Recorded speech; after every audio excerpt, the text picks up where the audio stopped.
Okay, a question I get on a regular basis is, do I need a will and a revocable living trust? Well, this is a very good question because it's something that you need to know.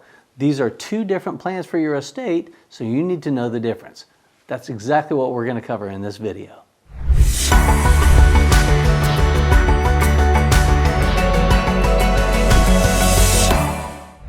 In this video, you'll learn the purpose of an overall estate plan. You'll see what happens when you have only a partial plan in place. You'll understand the difference between a will and a revocable living trust. I'll show you the important roles that each of these documents plays in your overall plan. You'll see how different wills serve different purposes. You'll discover exactly what you need for your estate plan. All right, let's begin by taking a look at the purpose of an estate plan. Simply put, an estate plan is a plan for your estate. Now, I know that sounds very simplistic, but let me explain what I mean. Everyone has an estate. Now, you may not think that you have a large enough holding of assets to qualify as an estate, but let me assure you, you do. I tell people every day when I'm speaking with my clients, prospective clients, students at my events, different people that I talk with about estate planning, everyone has an estate. Doesn't matter how large or how small or how complicated or how simple your estate may be, you've got an estate. Even a homeless person has an estate.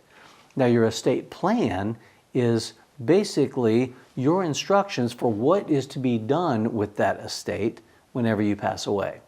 Now, if you don't have a plan, you may think, what difference does it make? They'll figure it out. Well, the problem is, if you don't have a plan for your estate, you will end up dying what's called intestate, essentially without a plan. Well, if you die without a plan, guess who has a plan for you? I hate to say, but the government has a plan for you. It's called their laws of intestate succession. So basically, if you die intestate without a plan, they have a plan that will be implemented for how your assets will be distributed. Now, do you think you'll like their plan? Do you think they'll like their plan? Now, the reality is we need a plan for our assets to accomplish our objectives. You worked hard for your money. You want to make sure that it's done with as you please rather than being told how it's going to be distributed and done with whenever you pass away. Now, one of the things that people kind of want to know about on a regular basis is they say, okay, for my estate plan, you know, my estate is relatively simple. I think I can just handle it with a will. Well, you could. Challenge is, wills are subject to the probate process. Now, if you want to avoid the probate process, you need more than just a will.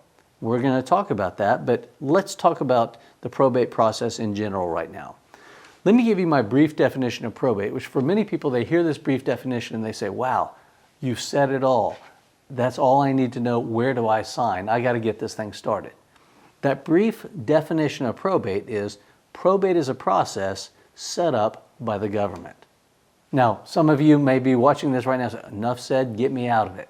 Well, let me give you the fuller definition.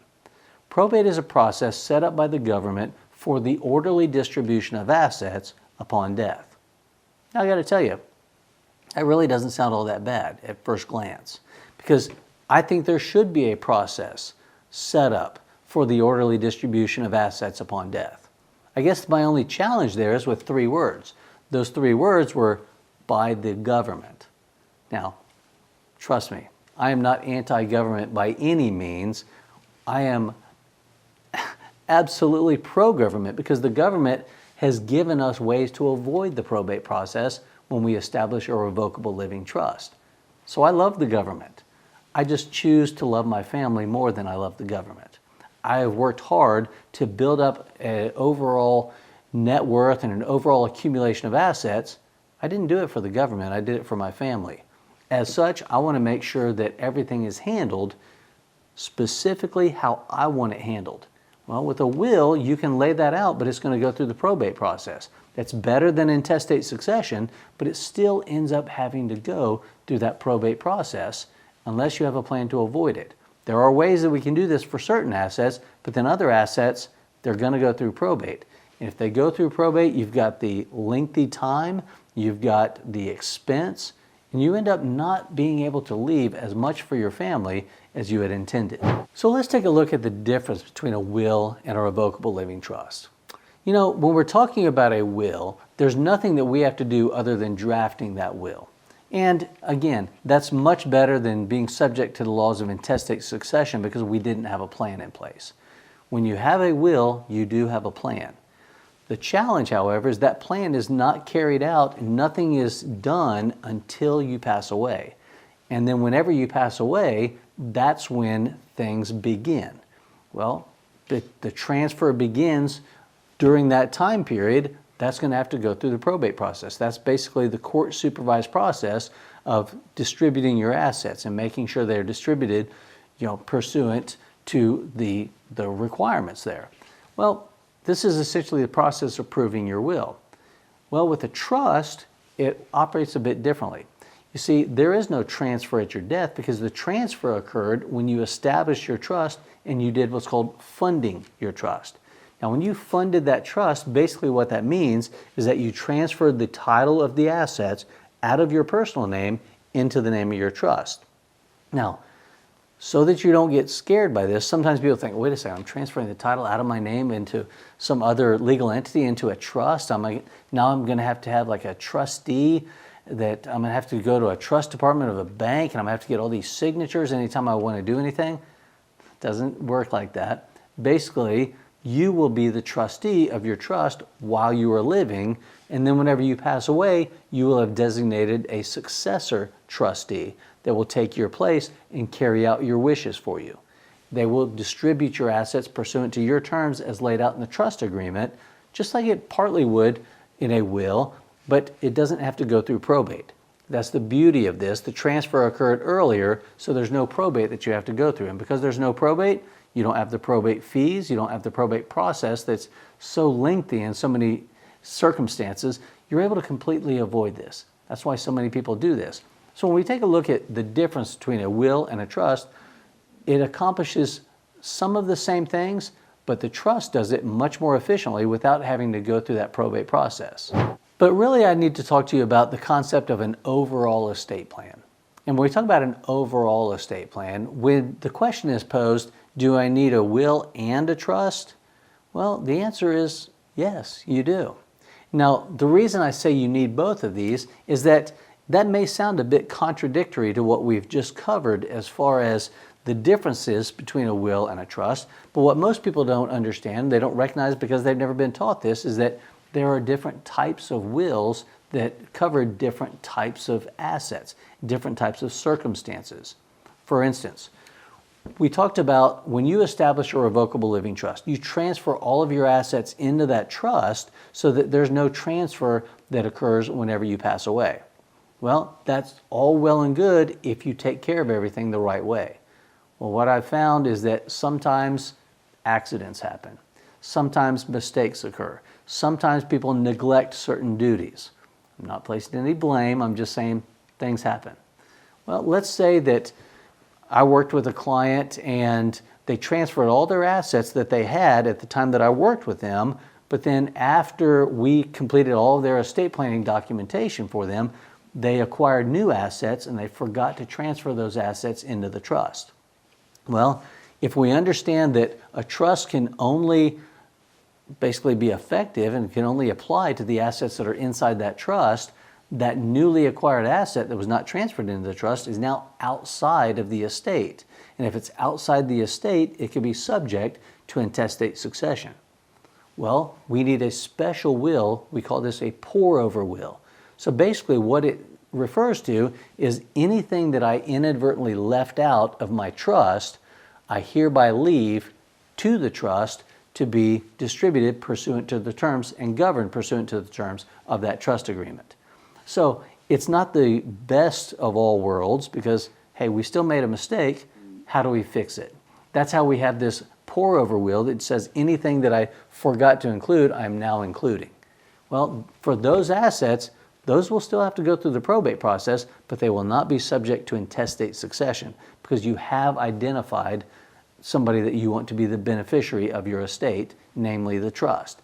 So If you understand the overall estate plan and the concept of that, you recognize that, yeah, we do need a will and we need a trust. In this instance, it's just a pour-over will. Now, I know that this can seem complicated, but that's why we make these videos. You know, if you have not had the opportunity to do so right now, take a second and just like or subscribe to our YouTube channel so you can keep getting more valuable information like this, because let me tell you something, you need to know this information. That's why we provide it for you. Okay, so let's hit on that concept again of an overall estate plan. You know, the reality is whether you decide that you want to utilize a will, or let's say you want to use a trust, or you take my advice and you have both. Either way, you need an overall estate plan because that's going to cover different things. Sure, you have your testamentary documents, and by testamentary, what I mean is that these are things of how things will be treated upon your death. Well, you also need things such as powers of attorney during your lifetime. You need a living will. You need a medical power of attorney. So there's different types of powers of attorney. There's one for your general and financial affairs, and then there's going to be a separate one for your medical affairs. In addition to that, you need your healthcare directives. You need a living will. You need your HIPAA waiver and release documentation and authorizations. You're going to need any sort of guardian provisions for children if you have minor children. There's a lot of information that makes up an overall estate plan. And what you need to recognize is that a will can be an estate plan in and of itself. A trust can be an estate plan in and of itself as far as taking one of those options.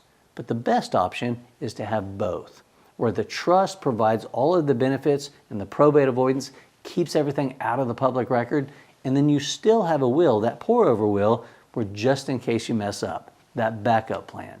That's why I always draft estate plans with a revocable living trust first, but it always has a pour-over will just in case you acquire assets or your situation changes and you don't take the time to contact me or to do it yourself or whatever you may do. You've got to make sure that you have that overall plan.